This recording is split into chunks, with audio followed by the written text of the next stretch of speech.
A identidade da Igreja Anglicana, ela não nasceu de um jeito tranquilo, não.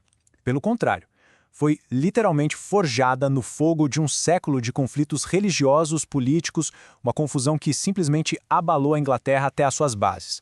É nessa história que a gente vai mergulhar agora. Católica ou protestante? Parece uma pergunta simples, né? Mas por quase 100 anos, essa foi a questão. A pergunta que definiu não só a fé, mas o destino de um país inteiro, a Inglaterra. A gente está falando de uma luta, assim, brutal, que dividiu vizinhos, separou famílias, derrubou monarcas. Ok, vamos para a primeira grande virada, a Revolução Protestante. O pêndulo está prestes a virar para a esquerda, e tudo muda de forma drástica mesmo logo depois da morte do famoso rei Henrique VIII. É aí que o pêndulo do poder religioso começa a balançar, e com muita força para um lado. Então pensem na cena, um rei de 9 anos de idade, Eduardo VI, no trono. Na prática, o poder não estava com ele, claro, mas sim com seus regentes. E eles eram protestantes convictos, com uma agenda muito clara. Principalmente uma figura-chave aqui, o arcebispo Thomas Cranmer. Ele olhou para a situação e viu a chance de ouro para transformar a Inglaterra de vez. A ideia dele? Uma reforma religiosa profunda e mais, muito rápida. E quando a gente fala em mudanças, foram mudanças radicais. A missa, que por séculos era em latim, de repente passa a ser em inglês. Sacerdotes, que sempre foram celibatários, agora podiam se casar. E o mais chocante visualmente, altares de pedra ao centro da igreja foram arrancados, imagens de santos destruídas. Imagina o impacto disso para o povo comum. Foi um rompimento assim brutal com tudo que eles conheciam. Próxima parada, a restauração católica da chamada Maria Sanguinária. O pêndulo agora vira com tudo para a direita. Pois é, o reinado do jovem Eduardo foi bem curto. E com a morte dele, quem assume é sua meia-irmã, Maria I. Ela era uma católica fervorosa e tinha um único objetivo: desfazer absolutamente tudo o que tinha sido feito. A missão dela era levar a Inglaterra de volta para Roma. E o pêndulo não só balançou de volta, ele voltou com uma força, olha, assustadora. E a reação foi exatamente essa, imediata, extremamente severa. Toda a legislação protestante do reinado de Eduardo, revogada, anulada. O livro de oração comum em inglês, banido. A missa em latim, de volta. Os sacerdotes que tinham se casado foram expulsos das suas igrejas. E os líderes da reforma, como o arcebispo Cranmer, que a gente mencionou, todos eles foram presos. E a prisão foi só o começo. A perseguição foi de fato brutal.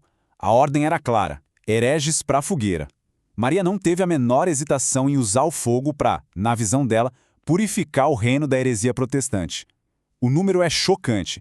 Mais de 280 dissidentes religiosos queimados em apenas 5 anos. Uma violência que, claro, deixou cicatrizes profundíssimas e só fez aumentar o ódio entre os dois lados. E agora entra em cena Elizabeth. Chega o momento de parar esse pêndulo, porque depois da morte de Maria, quem herda o trono é a outra meia-irmã, Elizabeth I. E o que ela encontra?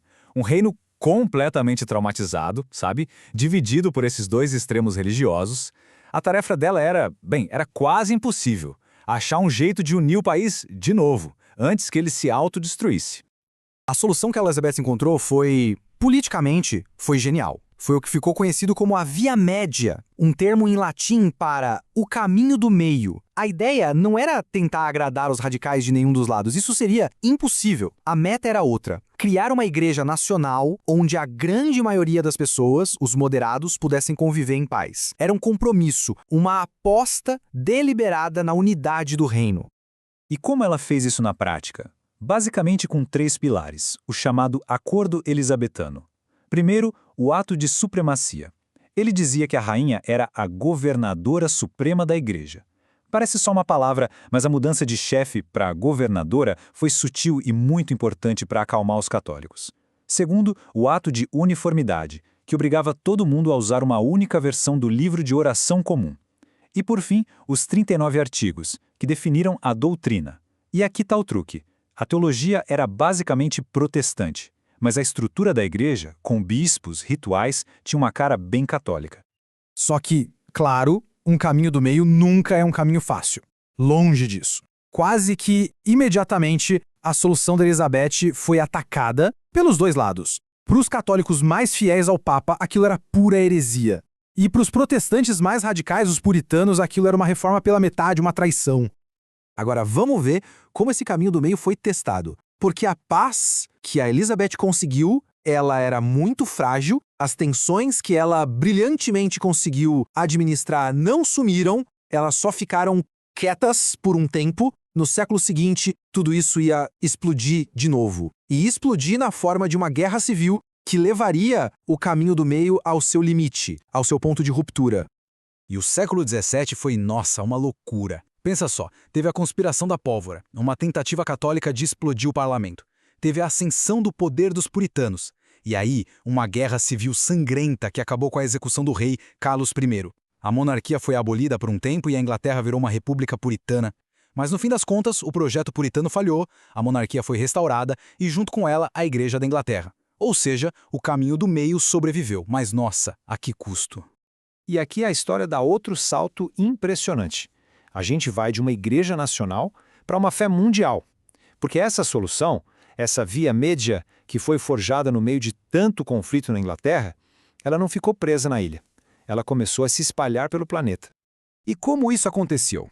Bem, principalmente com a expansão do Império Britânico.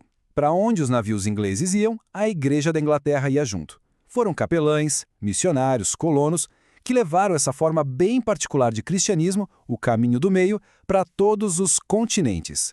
E claro, chegando lá, ela precisou se adaptar a novas culturas, a novos contextos. O resultado disso tudo é o que esse número mostra.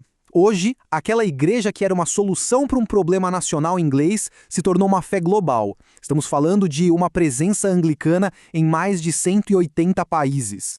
E é importante entender como funciona hoje. A comunhão anglicana não é um tipo de império religioso, com o arcebispo de Cantuária mandando em tudo. Não é isso. É mais como uma família de igrejas. São igrejas independentes, autônomas, cada uma se governa. O que as une é uma história em comum e esses laços de comunhão, de afeto, com a sede cantuária.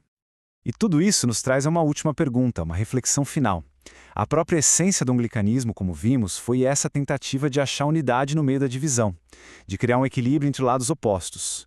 Agora, pensando no nosso mundo de hoje, que é cada vez mais polarizado, será que essa lição da via mídia, forjada no fogo lá atrás, ainda tem algo a nos dizer? Será que um caminho do meio consegue sobreviver numa era de tantos extremos? É uma boa pergunta para a gente pensar.